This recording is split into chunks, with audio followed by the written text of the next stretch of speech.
Assalamualaikum warahmatullahi wabarakatuh. Selamat pagi, selamat siang, selamat malam. Kami dari kelompok 13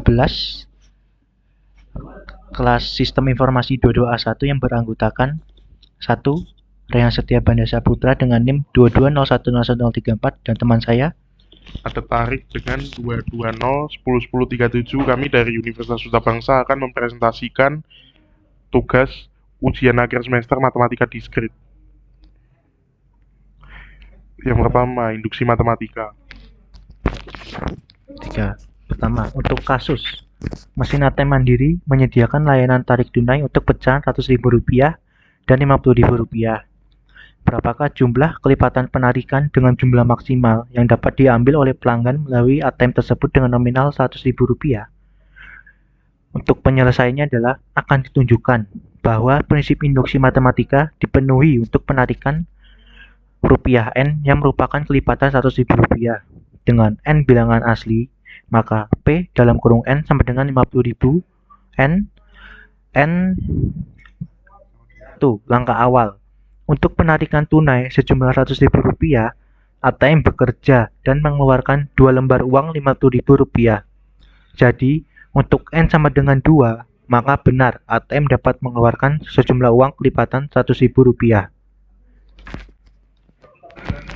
Yang kedua, langkah induksi. Untuk mengeluarkan rupiah N dengan N kelipatan 100.000 dan N bilangan asli dapat digunakan X lembar uang 50.000.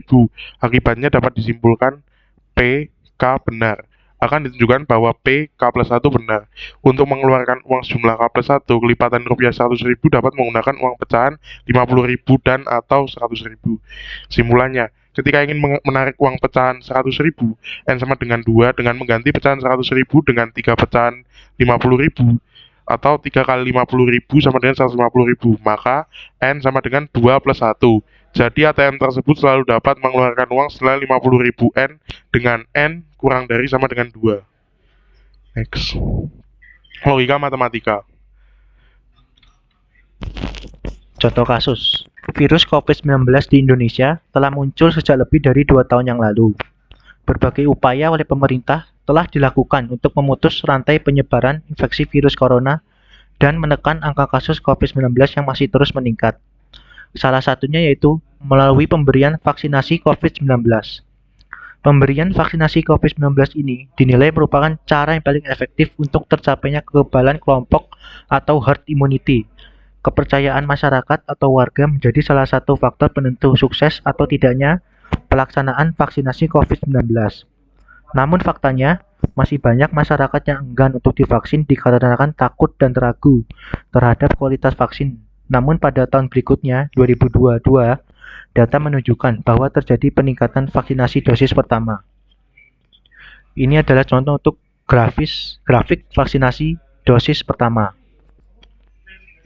Untuk formula logika seperti ini, ingkaran, negasi P konjungsi Q, disjungsi P disjungsi Q, implikasi. Jika P, maka Q diimplikasi.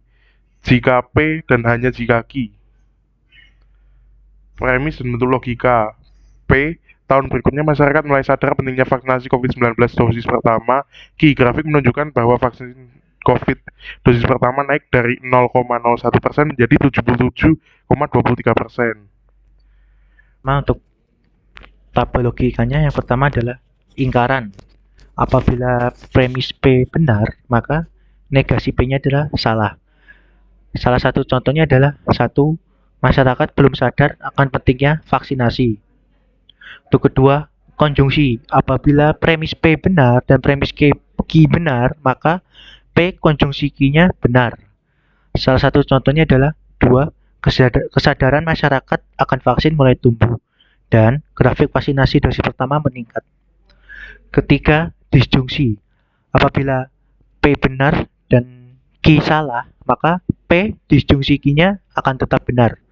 Salah satu contohnya adalah 3. Kesadaran masyarakat soal vaksin meningkat, akan tetapi grafik menunjukkan bahwa vaksin COVID dosis pertama menurun. Untuk implikasinya, apabila P benar dan Q benar, maka implikasinya akan bernilai benar. Salah satu contohnya adalah seperti ini. Jika kesadaran masyarakat tentang vaksin meningkat, maka data grafik vaksin COVID dosis pertama akan naik. Untuk yang terakhir, biimplikasi, apabila P benar dan Q benar, maka biimplikasi dinyatakan benar. Contoh kalimatnya seperti ini. Grafik vaksinasi dosis pertama meningkat jika, dan hanya jika, masyarakat memiliki kesadaran tinggi akan pentingnya vaksinasi COVID. Sekian dari kelompok kami, kelompok 13. Wassalamualaikum warahmatullahi wabarakatuh.